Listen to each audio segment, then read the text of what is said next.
O meu nome é Amélia da Costa. Tenho 68 anos e sempre acreditei em dar sem esperar nada em troca, até ao dia em que a minha filha segurou o meu cheque de 5 milhões de euros sobre a chama de uma vela e disse: "Se eu não o posso ter, ninguém o terá." Ela riu-se enquanto o papel ardia. Eu não. Peguei no telefone em silêncio e liguei à minha advogada. Não gritei, não supliquei, mas na manhã seguinte, a sua conta bancária estava congelada, o seu carro de luxo tinha sido penhorado e a casa de que tanto se gabava já não era sua.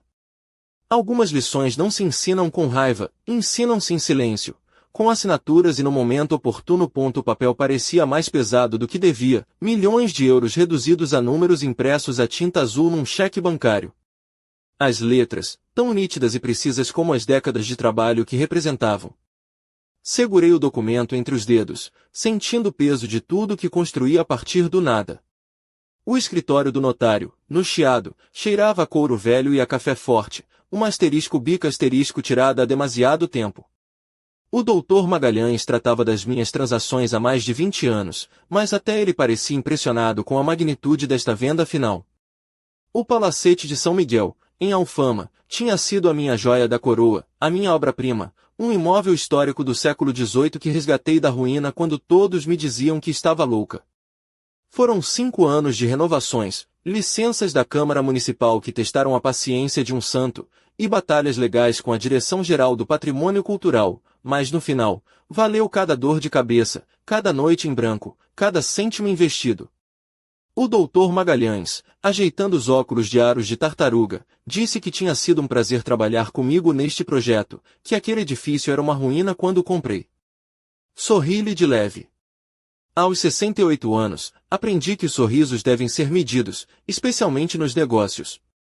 Tudo tem potencial, doutor Magalhães, só é preciso saber onde procurar. O cheque desapareceu na minha mala de cabedal, uma peça de um artesão português que me oferecia a mim mesma depois da minha primeira venda de sucesso, há 30 anos.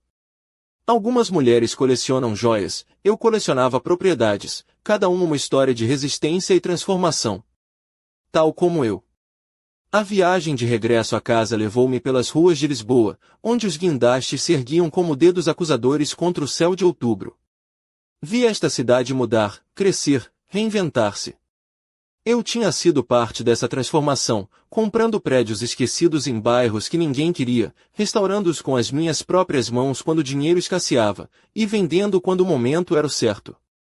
A minha casa, em Lapa, parecia tranquila sob a luz dourada da tarde, um refúgio de silêncio e pedra antiga que comprei quando a Catarina tinha 12 anos e o Tiago 8. Eles cresceram aqui, embora por vezes me pergunte se alguma vez me conheceram verdadeiramente. Eu estava sempre a trabalhar, sempre com um projeto, uma crise para resolver, um edifício para salvar. A ironia não me escapava, dediquei a minha vida a restaurar estruturas partidas, mas a relação com os meus filhos continuava cheia de fissuras. Preparei um chá na cozinha, o mesmo ritual que mantinha há décadas. O cheque repousava sobre a bancada de granito, inocente e inerte, sem saber que se tornaria o epicentro da tempestade que se avizinhava. O som da campainha interrompeu os meus pensamentos. Pelo olho mágico, vi a Catarina, parada no alpendre, o seu cabelo louro perfeitamente penteado, apesar do vento outonal que soprava do Tejo. Vestia um vestido de seda cor de marfim, justo, que lhe moldava o corpo de uma forma que era simultaneamente elegante e provocadora.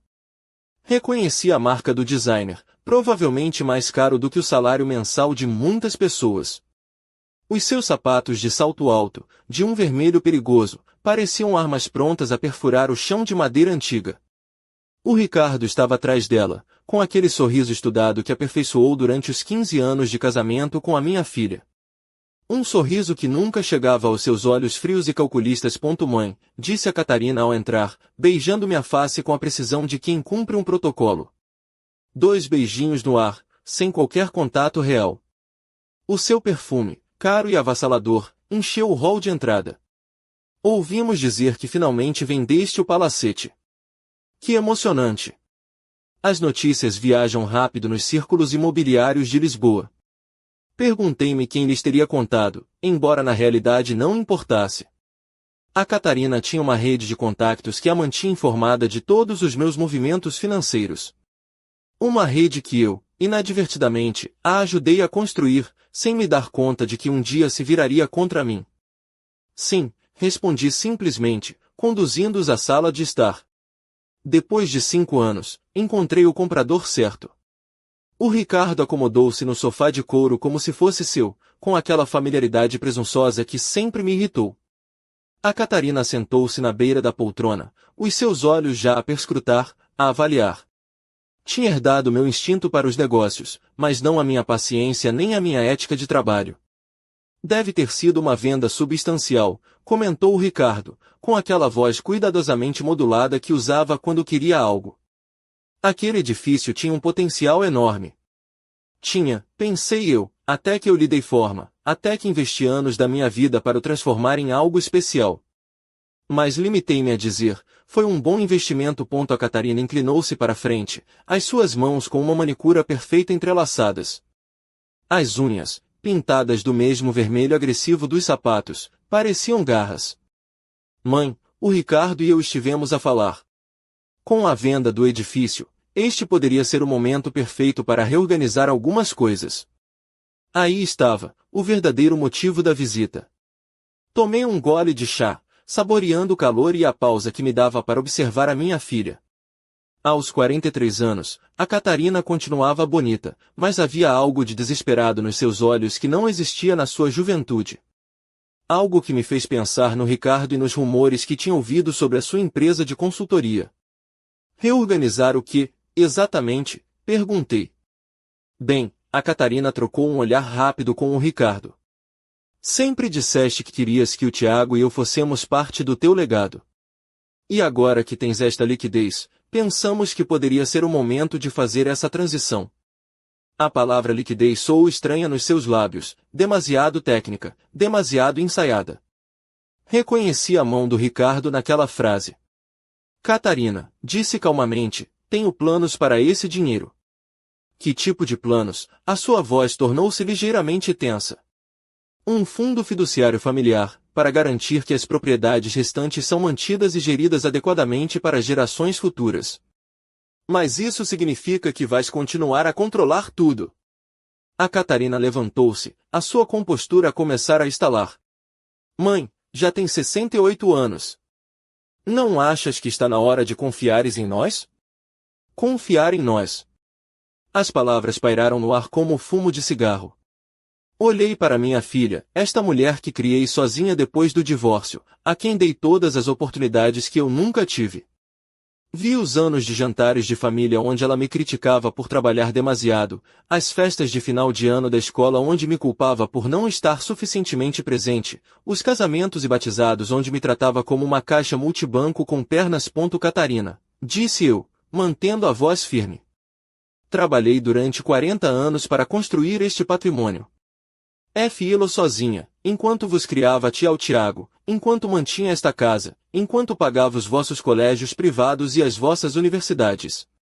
Não o vou entregar porque tu decidiste que chegou o momento. O Ricardo pigarreou. Dona Amélia, acho que a Catarina está apenas a sugerir uma distribuição mais equitativa. Afinal, ela e o Tiago são os seus herdeiros naturais. Olhei-o fixamente.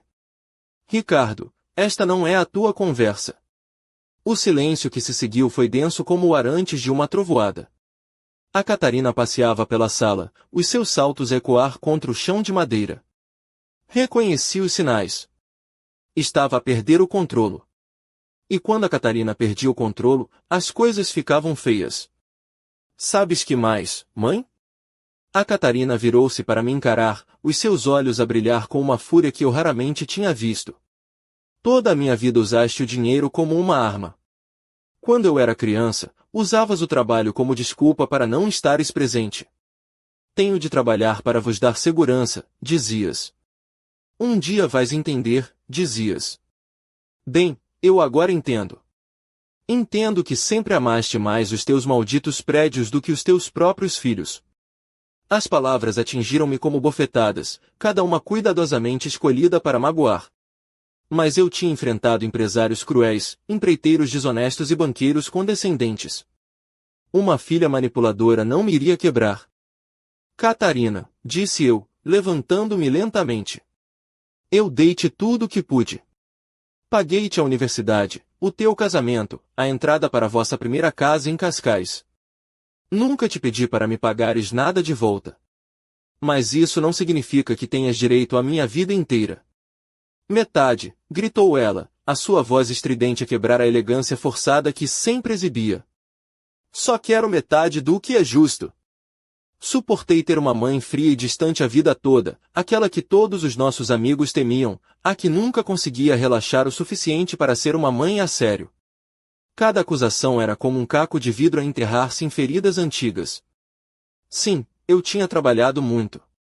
Sim, eu tinha perdido peças de teatro da escola e recitais de piano. Mas também tinha tido 3 empregos quando o pai dele se foi embora. Tinha dormido 4 horas por noite para poder pagar as aulas de balé e os acampamentos de verão.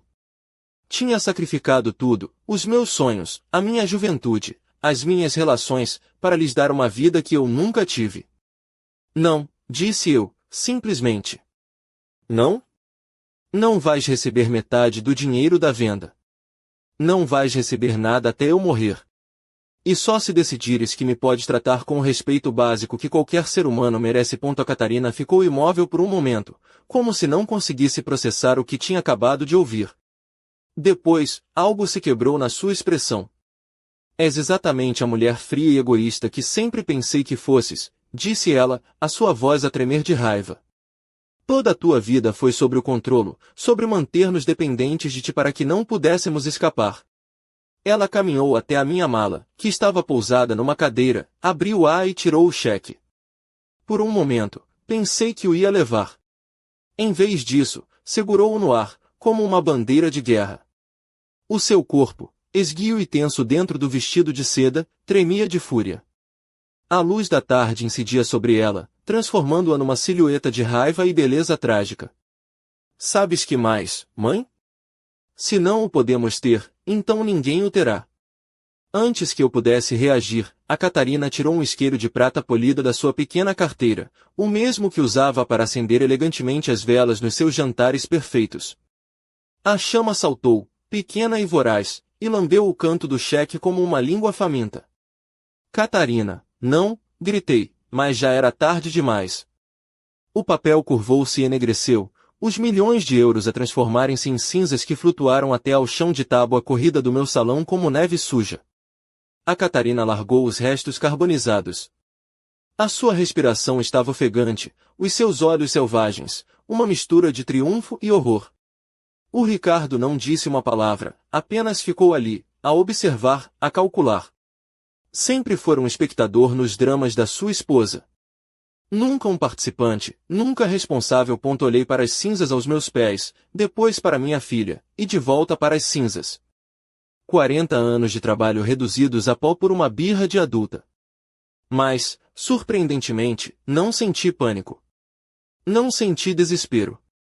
Senti algo muito mais perigoso, uma clareza absoluta. Sentes-te melhor? Perguntei. A Catarina piscou os olhos, claramente à espera de gritos, lágrimas, súplicas. Mãe, tu obrigaste-me a... Eu não te obriguei a nada, Catarina. Tu escolheste destruir esse cheque. Escolheste responder-me não com palavras, mas com violência. Dirigi-me ao telefone que estava na mesa lateral. E agora, eu vou escolher a minha resposta. O que estás a fazer? A ligar a Sofia. A doutora Sofia Mendes era minha advogada há 15 anos, desde os dias em que mal conseguia pagar os seus honorários até agora, quando podia pagar o melhor aconselhamento jurídico de Lisboa. Mais do que isso, era uma amiga, uma das poucas pessoas que entendia o que significava construir algo do zero, sendo mulher num mundo de homens. Sofia, disse eu quando ela atendeu, sou a Amélia. Podes falar? Claro. Como correu a venda? A venda foi perfeita. O cheque acabou de ser destruído. Uma pausa. Destruído? Como assim? Queimado. Pela Catarina. Aqui em casa, há 2 minutos. Outra pausa, mais longa. Pude ouvir o clique de uma caneta, o som da Sofia mudar para o modo de advogada. Tens testemunhas? O marido dela estava presente. Tens câmaras de segurança? Claro que sim. Tinha instalado o sistema depois de alguns problemas com vandalismo numa das minhas propriedades. A câmara da sala de estar teria captado tudo. Não toques em nada. Não os deixe sair até eu chegar. Entendido, Amélia? Entendido perfeitamente. Desliguei e virei-me para Catarina e o Ricardo, que me olhavam com expressões de alarme crescente. Acho que deviam ficar mais um pouco, disse eu, a minha voz tão calma como as águas do Tejo antes do amanhecer. A Sofia quer falar convosco. A Catarina tinha ficado muito pálida. Mãe, não podes. Foi só um cheque. Podes pedir outro. Posso, concordei. Mas essa não é a questão, pois não, Catarina? A questão é que acabaste de destruir 5 milhões de euros porque não conseguiste aceitar um não. A questão é que acabaste de mostrar exatamente quem és na realidade. O Ricardo finalmente encontrou a sua voz. Dona Amélia, acho que estamos todos um pouco exaltados. Talvez pudéssemos. Ricardo, interrompi-o, a minha filha acabou de cometer um crime grave na minha casa, em frente a testemunhas e câmaras. Não há nada para discutir. Sentei-me na minha poltrona favorita, a mesma onde tinha planeado os meus primeiros investimentos, onde tinha chorado depois do divórcio, onde tinha celebrado cada sucesso, silenciosamente. A Catarina tinha se deixado cair no sofá, a tremer agora, finalmente a entender as consequências do seu ato impulsivo. O que vai acontecer agora? Sussurrou ela. Agora, disse eu, olhando para as cinzas que manchavam o meu belo chão, vais aprender que as ações têm consequências. E eu vou lembrar-me do porquê de ter construído tudo isto em primeiro lugar. A campainha tocou. A Sofia tinha chegado. E com ela, o momento em que a minha filha iria descobrir que tinha subestimado gravemente a mulher que a criou. Afinal de contas, eu não construí um império imobiliário sendo passiva perante a destruição.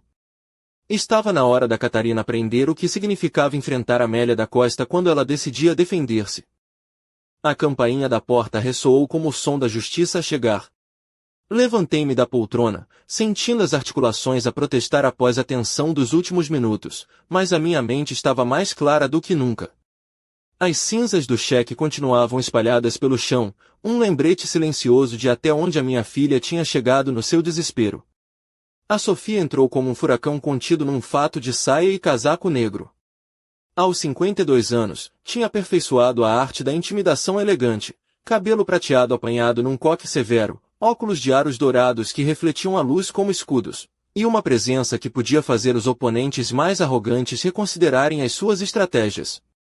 Carregava sua pasta de couro como uma arma, e os seus olhos varreram a cena com a precisão de um cirurgião a avaliar uma ferida. Amélia cumprimentou-me com um abraço breve mas firme. Depois, virou-se para Catarina e o Ricardo com um sorriso que não chegava aos seus olhos. Catarina. Ricardo. Que interessante reunião de família. A Catarina tinha se levantado quando a Sofia entrou.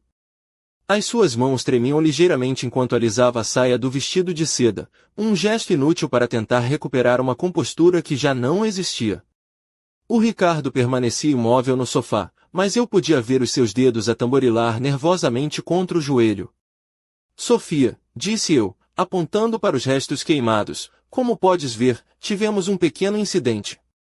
A Sofia aproximou-se das cinzas, tirou o telemóvel e começou a tirar fotografias de vários ângulos. Cada clique do obturador soava como um martelo de juiz. Destruição intencional de propriedade, murmurou ela, mais para si mesma do que para nós. O valor estimado? 5 milhões de euros, exatamente. A Catarina deu um passo à frente. Sofia, podes parar com o teatro. Foi só um momento de frustração. Posso compensar a mãe por qualquer inconveniente. Compensar, a Sofia ergueu uma sobrancelha, a sua voz tão afiada como o vidro partido. Catarina, acabaste de destruir um instrumento financeiro no valor de 5 milhões de euros. Em Portugal, isso constitui um crime de dano qualificado, um crime grave. A cor desapareceu completamente do rosto da Catarina. Mas é a minha mãe. É dinheiro de família. O parentesco não te isenta das leis de destruição de propriedade, interrompeu a Sofia, especialmente quando há testemunhas. O seu olhar deslizou para o Ricardo. E provas em vídeo. O Ricardo finalmente falou, a sua voz tensa. Tenho a certeza de que podemos resolver isto como adultos civilizados. Claro que podemos, concordei, a minha voz a manter aquela calma que aperfeiçoei em décadas de negociações difíceis. Sofia, podes explicar a Catarina e ao Ricardo exatamente que opções temos agora? A Sofia abriu a sua pasta com movimentos precisos, retirando um dossiê legal que parecia ter surgido do nada. Bem, temos várias opções. A primeira seria apresentar uma queixa-crime por dano qualificado. A segunda seria uma ação civil por danos. A terceira, ela parou, olhando diretamente para Catarina, seria uma combinação de ambas. Mas eu sou filha dela, sussurrou a Catarina, como se essas palavras fossem um escudo mágico. E ela é a tua mãe, replicou a Sofia. A mulher que teve 3 empregos para te criar, que sacrificou a sua juventude para te dar oportunidades, que construiu um império do zero para garantir o teu futuro. E tu acabaste de queimar, literalmente, o fruto de 40 anos do trabalho dela porque não conseguiste aceitar um não. O silêncio que se seguiu foi tão denso que pude ouvir o tic-tac do relógio de pé no corredor. A Catarina deixou-se cair na poltrona, a sua compostura perfeita finalmente a desmoronar-se. O que queres que eu faça, mãe? Perguntou ela, a sua voz quebrada. Pela primeira vez em anos, a minha filha soava como a menina que costumava ser, antes do privilégio e da manipulação a transformarem nesta mulher desesperada. Mas o dano estava feito, e as palavras não podiam recompor as cinzas no chão. Quero que entendas as consequências, disse eu. Quero que aprendas que não podes destruir as coisas de outras pessoas quando não obtens o que queres. A Sofia fechou o dossiê com um som seco. Por agora, vamos proceder com cautela. A Amélia solicitará um cheque de substituição ao banco amanhã de manhã. Catarina, tu vais assinar uma confissão por escrito, admitindo a destruição do cheque original, juntamente com um acordo de restituição. Restituição, o Ricardo levantou-se bruscamente. De quanto estamos a falar? 5 milhões de euros, mais danos punitivos, mais honorários legais, respondeu a Sofia, sem pestanejar. Embora eu tenha a certeza de que a Amélia estará disposta a ser razoável, desde que a Catarina demonstre uma mudança genuína de atitude. Observei-os a ambos, a processar esta informação. O Ricardo fazia cálculos mentais, provavelmente avaliar quanto poderiam liquidar dos seus ativos. A Catarina parecia simplesmente atordoada, como se estivesse finalmente a compreender a magnitude do que tinha feito. Vou preparar um chá fresco, anunciei, precisando de um momento para processar as minhas próprias emoções.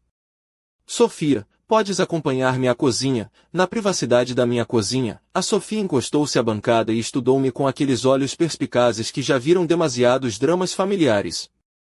Como te sentes, realmente? Perguntou ela. Cansada, admiti, enchendo a chaleira. Cansada de ser vista como uma caixa multibanco. Cansada de os meus sacrifícios serem minimizados. Cansada de ser a vilã na história de vida da minha própria filha. Amélia, o que a Catarina fez hoje ultrapassou uma linha.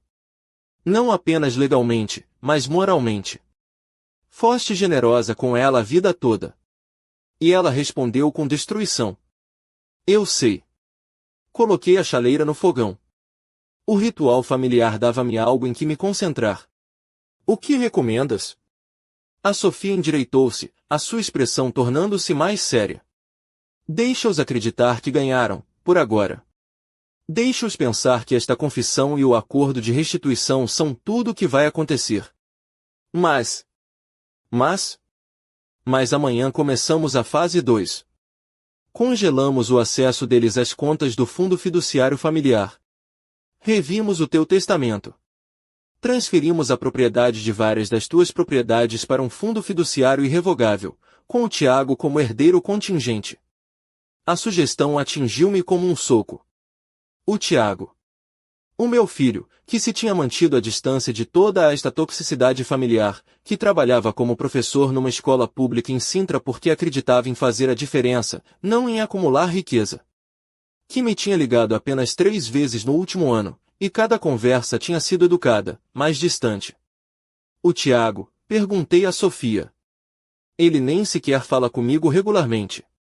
Exatamente. Ele afastou-se do drama, não de ti. Há uma diferença. A Sofia aproximou-se, colocando a mão no meu ombro. Amélia, o Tiago respeita o trabalho que fizeste, respeita os sacrifícios que fizeste.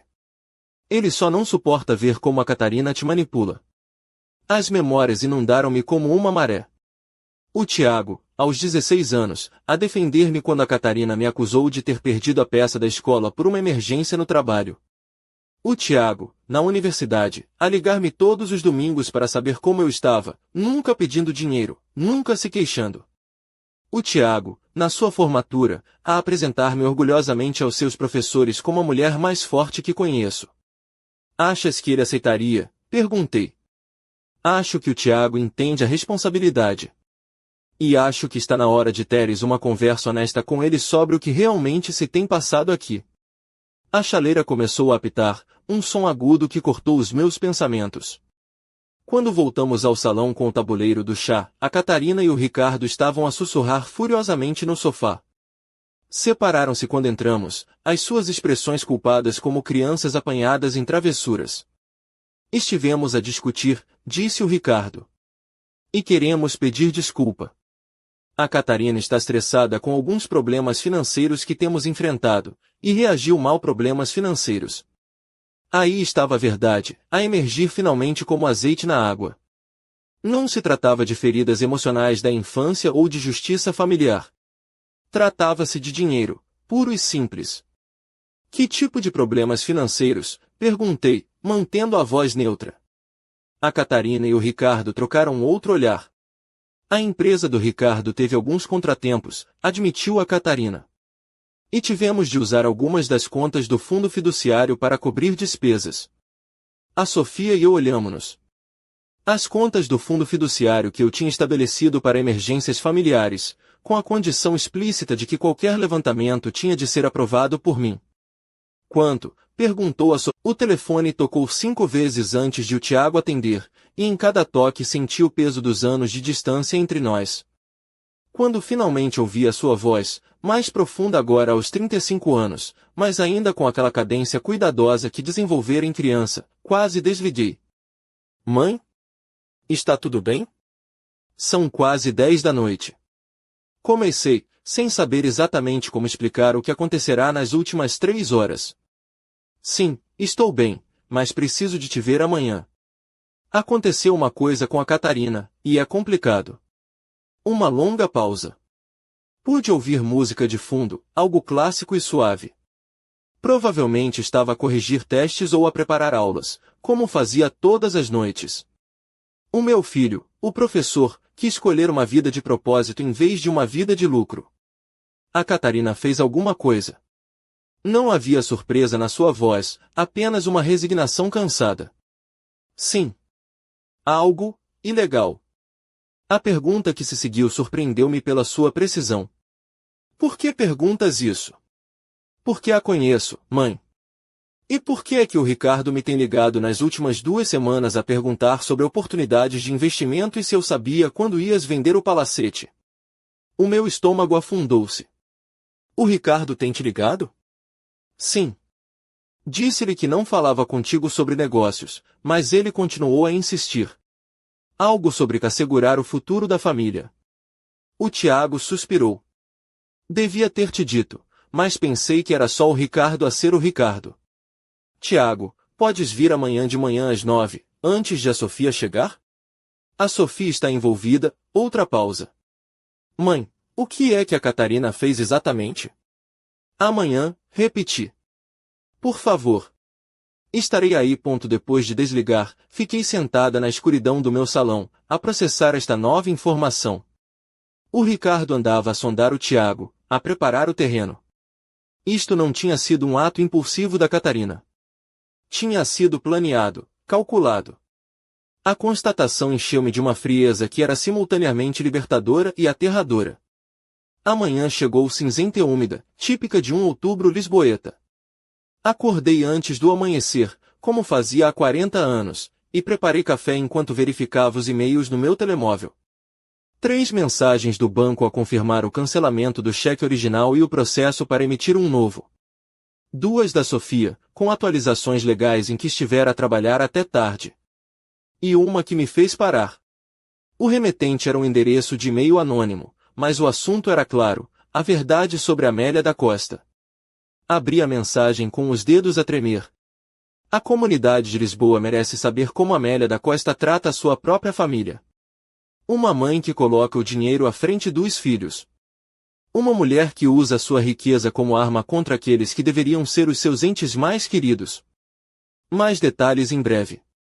Tinha de ser o Ricardo. Esta era sua jogada desesperada, tentar usar a vergonha pública como alavanca. Mas ele subestimara algo fundamental: eu construí a minha reputação com décadas de trabalho honesto e comportamento ético. Um e-mail anônimo de chantagem ia fazer mais mal a ele do que a mim. Reencaminhei a mensagem para a Sofia com uma nota: parece que o Ricardo decidiu escalar. A resposta dela chegou em segundos. Perfeito. Agora temos provas de assédio. Vejo que este vai ser um dia interessante. O Tiago chegou exatamente às 9, batendo a porta com o mesmo ritmo que usava em criança, 3 batidas suaves, pausa, mais 2. Quando abri, fiquei chocada com o quanto ele se parecia com o pai dele, à primeira vista. A mesma altura, os mesmos olhos verdes sérios, a mesma forma de inclinar a cabeça quando estava preocupado. Mas havia uma gentileza no Tiago que o Roberto nunca tivera, uma integridade que se forjara apesar da influência paterna, e não por causa dela. Mãe, cumprimentou-me, beijando-me na face. Cheirava a café e a giz, um cheiro familiar e reconfortante. Obrigado por teres vindo, disse eu, conduzindo-o ao salão onde tudo começara na noite anterior. Café? Por favor. Ele sentou-se na mesma poltrona onde a Catarina tivera o seu colapso, mas a sua presença preenchia o espaço de uma forma completamente diferente. Onde a Catarina trouxera o caos, o Tiago trazia a calma. Servi-lhe café na sua chávena favorita de infância, uma com dinossauros que, de alguma forma, sobrevivera a décadas de lavagens. Ele sorriu ao reconhecê-la. Ainda aguardas tudo, observou. Guardo o que importa, repliquei, sentando-me à sua frente. Tiago, preciso de te contar o que aconteceu ontem à noite. Contei-lhe tudo. O cheque, o confronto, o fogo, a confissão sobre o dinheiro roubado do fundo fiduciário. O Tiago ouviu sem interromper, a sua expressão a tornar-se mais séria a cada detalhe. Quando terminei, ficou em silêncio por um longo momento, a olhar para o seu café. 200 mil euros, perguntou finalmente. 200 mil. E queimou o cheque de 5 milhões. Por completo. A Sofia tem as cinzas como prova. O Tiago abanou a cabeça lentamente. Mãe, lamento muito que tenhas tido de passar por isto sozinha. Não estive sozinha. A Sofia esteve aqui em 20 minutos. Refiro-me a todos estes anos. Tenho me mantido afastado porque não suportava ver como a Catarina te tratava, mas isso significou que te deixei a lidar com ela sozinha. A culpa na sua voz partiu-me o coração. Tiago, tu não és responsável pelo comportamento da tua irmã. Não, mas sou responsável pelo meu. Devia ter estado mais aqui. Devia ter te apoiado mais. Antes que eu pudesse responder, a campainha tocou. A Sofia chegará, carregando 2 pastas em vez de uma e com uma expressão que prometia a guerra. Bom dia, Tiago, cumprimentou-o calorosamente. A Sofia sempre tivera uma fraqueza pelo meu filho. Ainda bem que estás aqui. Vamos precisar de toda a família unida para isto. Para quê? Perguntou o Tiago. A Sofia abriu o seu portátil na mesa de centro. O Ricardo publicou algo no Facebook esta manhã. O meu estômago afundou-se enquanto a Sofia virava o ecrã para nós. Lá, na página do Facebook do Ricardo, havia uma publicação que já tinha dezenas de comentários. É desolador ver como o dinheiro pode corromper até os laços familiares mais sagrados. A minha esposa está destroçada depois de a sua própria mãe a ter rejeitado cruelmente quando pediu ajuda durante a nossa crise financeira. Há níveis de frieza que nunca pensei ver numa família. Hashtag família antes do dinheiro. Hashtag decepcionado em Lisboa. Filho da puta, murmurei, esquecendo-me momentaneamente que o Tiago estava presente. Mãe, disse o Tiago, mas estava a sorrir ligeiramente. Acho que a situação justifica a linguagem. A Sofia continuava a percorrer a página. Os comentários são interessantes. Parece que o Ricardo subestimou quantas pessoas em Lisboa te conhecem e respeitam. Ela tinha razão. Entre os comentários de apoio ao Ricardo, havia muitos mais a defender-me. Amélia da Costa é uma das mulheres mais íntegras que conheço. Há mais nesta história. Ricardo Alves deve estar desesperado para atacar publicamente a sogra. A dona Amélia ajudou-me a salvar o meu negócio de família em 2008. Qualquer pessoa que conheça a Amélia sabe que isto é ridículo. Ela tem sido mentora de dezenas de jovens empresários nesta cidade. Isto é bom para nós, disse a Sofia. O Ricardo acabou de cometer um erro tático massivo. Mas ainda não terminamos. A Catarina apresentou uma petição esta manhã. Que tipo de petição? Perguntei. Está a alegar que tens um declínio cognitivo e que eu e tu estamos a manipular-te para mudares o teu testamento e excluíres da tua herança. O silêncio que se seguiu foi absoluto. O Tiago levantou-se bruscamente, começando a andar pela sala. Declínio cognitivo, repeti, incrédula. Ontem fechei uma venda de 5 milhões de euros. As minhas faculdades mentais estão perfeitamente intactas. Eu sei. E é exatamente isso que vamos provar, disse a Sofia. Já agendei uma avaliação cognitiva independente para esta tarde. Também tenho declarações de 3 dos teus parceiros de negócios sobre a tua acuidade mental. E, ela sorriu, tenho as gravações de segurança de ontem à noite. O Tiago parou. Gravações? A tua mãe tem um sistema de segurança muito completo. As câmaras captaram todo o confronto de ontem à noite. O júri verá exatamente quem se estava a comportar de forma irracional. Júri? Perguntou o Tiago. A Catarina está a pedir uma audiência completa, expliquei. Quer que um juiz reveja a minha capa. Quando chegamos ao tribunal, essa tarde, havia 3 repórteres à espera do lado de fora. O Ricardo contactara os meios de comunicação, apostando que a pressão pública me faria ceder. Dona Amélia, gritou um deles, da CMTV. É verdade que cortou a sua filha do seu testamento? Sem comentários, respondi, caminhando com a cabeça erguida. Planeia deixar a sua fortuna a instituições de caridade em vez de a sua família? Perguntou uma jornalista da SIC Notícias. A Sofia interpôs-se. A minha cliente não fará declarações até depois da audiência. Quando entramos no edifício, o Tiago pegou-me no braço. Estás bem? Estou perfeita, respondi. E, pela primeira vez em anos, estava mesmo. Finalmente ia contar a minha verdade, e o mundo ia ouvir.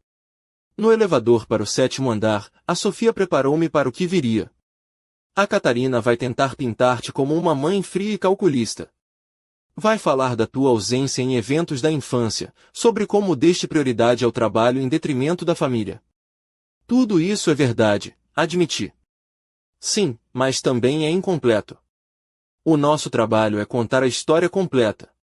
Por que é que trabalhaste tanto? O que sacrificaste? Como é que ela beneficiou desses sacrifícios? As portas do elevador abriram-se, revelando um corredor cheio de tensão. Na outra extremidade, a Catarina e o Ricardo falavam com o seu advogado, um homem jovem com um fato caro que claramente estava a cobrar mais do que eles deviam poder pagar. A Catarina viu-me, por um momento, os nossos olhares encontrarão-se. Vi algo ali. Arrependimento? Medo? Mas depois o Ricardo pousou-lhe a mão no ombro, e a expressão dela endureceu. Está tudo bem, murmurei para Sofia e para o Tiago. Vamos acabar com isto. Caminhamos em direção à sala de audiências, e a cada passo, senti como se estivesse a caminhar para minha própria libertação. Depois de décadas a ser a vilã na narrativa da Catarina, finalmente teria a oportunidade de contar a minha versão da história. E, desta vez, eu tinha provas. A sala de audiências cheirava a madeira polida e a justiça adiada. Sentei-me entre a Sofia e o Tiago, no lugar do réu. Uma ironia que não me escapou, considerando que eu era vítima em toda esta situação. O juiz Marcial Bastos presidia do seu estrado, com aquela presença imponente que desenvolvera em 20 anos na magistratura. Conhecia-o de vista, ele aparecerá em vários casos de preservação histórica em que eu precisará de testemunhar sobre o valor cultural de propriedades. A Catarina estava sentada do outro lado do corredor, com o Ricardo e o seu advogado, um homem chamado Dr. Queiroz, que parecia mais preocupado com os seus honorários do que com a justiça. A Catarina usava um vestido azul marinho conservador e chorara o suficiente antes de entrar para que os seus olhos estivessem vermelhos, mas não inchados. Calculado para gerar simpatia sem parecer desleixada. O vestido, embora sóbrio, era de um corte impecável que lhe abraçava as curvas de forma subtil, uma última tentativa de usar a sua aparência como uma ferramenta. Meritíssimo, começou o Dr. Queiroz, levantando-se.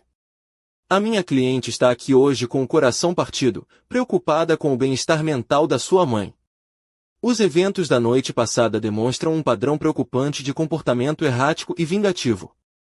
A Sofia tinha me preparado para isto, mas ouvir as mentiras proferidas com tanta autoridade legal ainda me fez cerrar os punhos. O Tiago pousou-me uma mão no ombro. Uma âncora silenciosa. A senhora Catarina da Costa Alves alega que a sua mãe, Amélia da Costa, está a ser manipulada por pessoas que procuram beneficiar da sua fortuna pessoal, continuou o Dr. Queiroz. Solicitamos que o tribunal ordene uma avaliação psicológica independente e suspenda quaisquer alterações aos documentos de planeamento patrimonial até que a capacidade mental da senhora da Costa possa ser determinada. O juiz Bastos olhou por cima dos seus óculos. Dr. Queiroz, essas são acusações graves. Espero que tenha provas substanciais para as apoiar. Sim, meritíssimo. Chamamos Catarina da Costa Alves a depor. A Catarina dirigiu-se ao banco das testemunhas com passos medidos, os seus saltos ecoar contra o chão como um metrônomo nervoso. Levantou a mão direita para jurar dizer a verdade. Por um momento, perguntei-me se as palavras a queimariam ao sair da sua boca. Senhora da Costa Alves, começou o Dr. Queiroz. Conte ao tribunal sobre os eventos da noite passada em casa da sua mãe. A Catarina acomodou-se na cadeira, as suas mãos perfeitamente entrelaçadas no colo. Fui visitar a minha mãe para felicitar pela venda da sua propriedade. É algo que temos celebrado juntas durante anos, os seus sucessos comerciais. Mentira número 1. A Catarina nunca celebrara nada comigo, a menos que viesse com benefícios financeiros diretos. Mas quando cheguei, a mãe estava diferente. Agitada, desconfiada. Começou a acusar-me de querer roubar o seu dinheiro.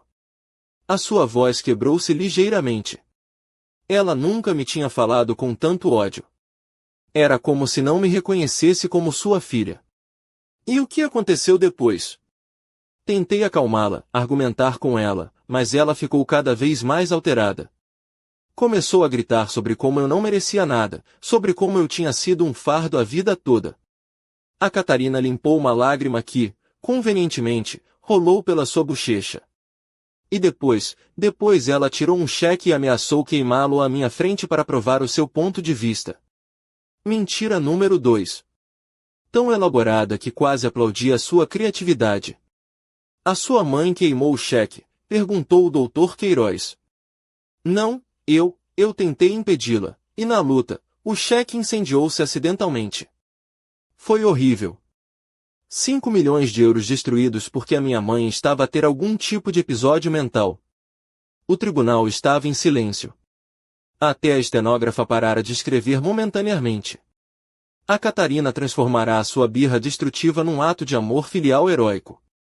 Notou outras mudanças no comportamento da sua mãe? Sim. Ela começou a desconfiar da família, a falar em mudar o seu testamento para nos castigar. Tem feito comentários paranoicos sobre as pessoas só quererem o seu dinheiro. A Catarina virou-se para me olhar diretamente. Não é a mãe que me criou. Algo está terrivelmente errado. O Dr. Queiroz terminou o seu interrogatório com mais perguntas sobre a minha suposta paranoia e mudanças de personalidade. A Catarina respondeu a cada uma com uma mistura perfeita de preocupação filial e dor pessoal. Era uma atuação digna de um Oscar. Depois foi a vez da Sofia. Senhora da Costa Alves, começou a Sofia, a sua voz calma como um lago gelado. Quando foi a última vez que visitou a sua mãe antes de ontem à noite? A Catarina piscou os olhos. Bem, as últimas semanas têm sido muito ocupadas. Quando, exatamente? Talvez, há 6 semanas. 2 meses? É difícil lembrar-me. Entendo. E durante essa visita, há 2 meses, a sua mãe mostrou algum sinal de declínio mental? Não, mas... E nas suas conversas telefônicas regulares com ela? A Catarina mexeu-se no assento. Nós não falamos ao telefone com tanta frequência. Com que frequência falam? Depende. Senhora da Costa Alves, quando foi a última vez que falou com a sua mãe ao telefone antes de ontem à noite? Um longo silêncio. Não me lembro exatamente. A Sofia aproximou-se da mesa e pegou numa pasta. Tenho aqui os registros telefônicos da sua mãe dos últimos 6 meses. Gostaria que os revisse para refrescar a sua memória? O rosto da Catarina ficou pálido. Isso não será necessário. De acordo. Falemos sobre o Fundo Fiduciário Familiar. Está familiarizada com os seus termos? Sim, sou beneficiária. E entende que qualquer levantamento requer a aprovação prévia da sua mãe, como administradora? A Catarina trocou um olhar rápido com o Ricardo. Sim. Fez levantamentos do fundo nos últimos 6 meses? Alguns, pequenos empréstimos. Quanto? Não muito. Senhora da Costa Alves, levantou 200 mil euros do Fundo Fiduciário Familiar sem a aprovação da sua mãe? O silêncio foi ensurdecedor. A Catarina abriu e fechou a boca como um peixe fora de água. Tive despesas inesperadas. Informou a sua mãe sobre estas despesas inesperadas? Ia fazê-lo. Quando? Antes ou depois de lhe pedir metade do dinheiro da venda de ontem à noite? O doutor Queiroz levantou-se. Objeção, meritíssimo. A advogada está a assediar a testemunha. Indeferido, disse o